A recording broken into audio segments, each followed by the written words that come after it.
अरे भौजी अरे का करत रे यहाँ बैठ के? देखत ना हवा काम न करत है। तुम्हें कहाँ खोज के आवत है? अच्छा कहाँ खोजला है?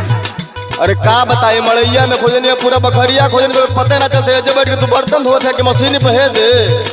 का बात है काहे खोजत हो बोला? बात तो बड़ी खास बा भौजी।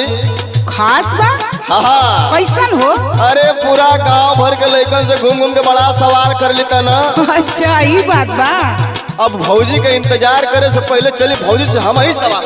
ओ हो सवाल पूछे यहाँ मतलब देखा देखी पाप देखा देखी पुण्य।